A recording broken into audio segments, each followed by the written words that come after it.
시작 꿀정보 걷기 좋은 골목길 소개합니다. 많은 사람들이 산이나 바다로 떠나는 휴가철이 시작되는데요. 아직 특별한 계획이 없다면 서울의 명소를 찾아보는 건 어떨까요? 네, 오늘은 서울의 부암동 골목을 소개합니다. 북악산의 자연 경관과 아기자기한 문화 공간이 많아 오히려 편안한 쉼을 얻을 수 있을 것 같은데요. 자, 정지주 기자, 먼저 부암동이라는 이름은 어떻게 붙여진 건가요? 여기에 부침바위라는 게 있었다고요. 그래서 부암동인데 이 부침바위는 다른 돌을 가져다 대고 이렇게 문지른 다음에 손을 살짝 대서 돌이 붙으면 아들을 낳는다. 이런 전설이 있었다고 해요. 네. 지금은 도로 확장으로 없어졌는데 재미있는 유래죠. 자, 서울 사소문 가운데 북문 또는 자문이라고 합니다. 창의문에서 이어진 골목인데요. 빼어난 경치 덕분에 예로부터 많은 왕족과 사대부들이 별장과 정자를 짓고 풍류를 즐겼던 곳입니다. 그랬던 과거가 그대로 골목 곳곳 살아있는데요. 아기자기한 카페와 작은 갤러리들이 걸음을 멈추게 하고 역사도 흐릅니다. 도심 한가운데 있지만 도심을 벗어난 듯한 싱그러운 녹음이 펼쳐졌죠. 부암동으로 지금 떠나봅니다. 초록빛 녹음이 싱그럽습니다. 북악산 아래 살포시 자리 잡은 부암동입니다. 한양도성 사수문 중 창의문에서 시작되는데요. 골목 곳곳에 아기자기한 가게들이 많습니다. 비탈길 골목 따라 오르면 싱그러운 자연도 느껴지는데요. 잘 가꿔진 텃밭들도 곳곳에 눈에 띕니다. 부암동은 도심 속 전원이라는 별칭이 있습니다. 1960년대 이후 개발의 물결이 일긴 했으나 청와대를 품은 북악산 때문에 아직까지는 전원의 분위기를 간직한 곳입니다. 자하문이라고도 하죠. 창의문 북쪽으로 작은 골목들이 뻗어 있습니다. 오늘은 골목 사이사이 1km 정도를 걸어볼 텐데요. 창의문부터 시작하죠. 조선 때조 때 지어졌습니다. 초록빛 나무들을 바로 만날 수 있고요. 조금 더 걸어가면 하얀 눈처럼 소복하게 자리한 건물을 만날 수 있습니다. 시인 윤동주를 기념하는 문학관입니다. 윤동주 시인의 사진과 친필 원고 등 133점의 소중한 자료들이 현재 전시되고 있습니다. 수돗물 강압장을 안 쓰게 되어서 낡은 채로 버려진 것을 리모델링을 해서 2012년 7월 25일 날 윤동주 문학관을 개관을 하고요. 최고 기록이 하루에 1,500인가 1,600명 정도 될 것 같습니다. 가장 인기 있는 전시실이라는데요. 이 동네 버려졌던 거대한 물탱크를 재활용한 영상실입니다. 일제강점기 아래 닫힌 우물 같은 현실을 살아야 했던 쓸쓸한 그의 삶이 투영된 듯합니다. 윤동주 시인은 올해로 탄생 100주년을 맞이했는데요. 그래서인지 더 의미가 있는 것 같습니다. 윤동주 문학관은 오전 10시부터 오후 6시까지 관람할 수 있고요. 매주 월요일 휴무입니다. 모두 무료라고 하네요. 뭔가 역사에 대해서 다시 돌아볼 수 있는 시간이었던 것 같아요.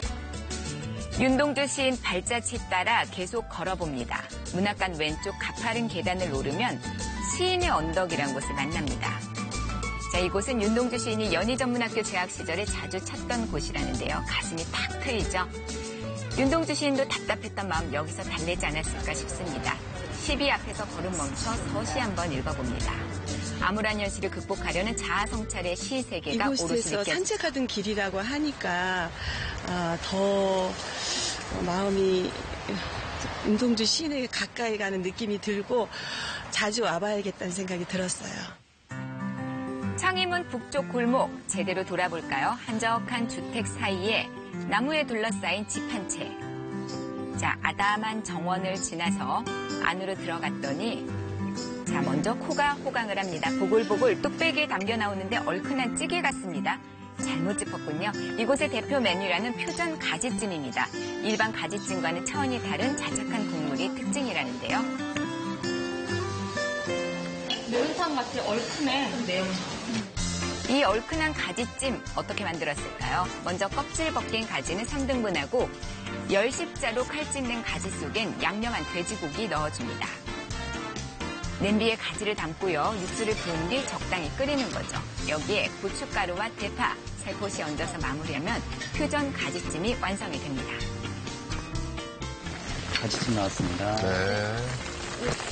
얼큰하고 담백하고 또 말랑말랑한 가지의 식감이 예술이겠죠.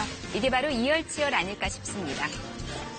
꼭 야외에 나와 있는 것처럼 서울시내 이런 장소가 없는데 야외에 있는 것 같은 분위기도 되게 좋고요. 부암동 자연을 벗삼아 즐기니 그 맛이 배가 되겠죠. 이번에 골목길 따라 더 깊숙하게 들어가 봅니다. 은은한 분위기 풍기는 작은 갤러리인데요. 이곳에 전시된 건 모두 젓가락입니다. 식사용으로만 생각했던 젓가락, 훌륭한 작품이 됐습니다. 고풍스러운 멋도 느껴지죠. 오칠에는 다양한 기법이 있어요. 먹는 두부 있죠. 그 두부로 만들어진 기법을 교칠 기법이라 그래요. 두부를 으깨서 오칠과 혼합해 나무에 바른 거죠. 이건 자개 조각을 넣은 나전칠기 젓가락이고요. 은은함이 살아있죠. 우리의 젓가락이 여기선 다시 태어났습니다. 나만의 젓가락도 만들 수가 있는데요. 먼저 젓가락에 원하는 색을 칠하고 그림도 그려서 말려주면 세상 단 하나뿐인 젓가락이 탄생을 합니다. 일상적으로 쓰던 젓가락이 저만의 이렇게 새로운 젓가락으로 탄생할 수 있어서 되게 의미 있는 시간이었던 것 같아요.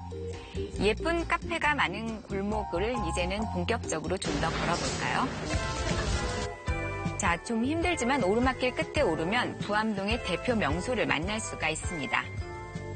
이곳 드라마 속 배경이 되면서 입소문이 난 곳인데요. 더 유명해진 이유 따로 있었습니다. 바로 밖에 있었는데요.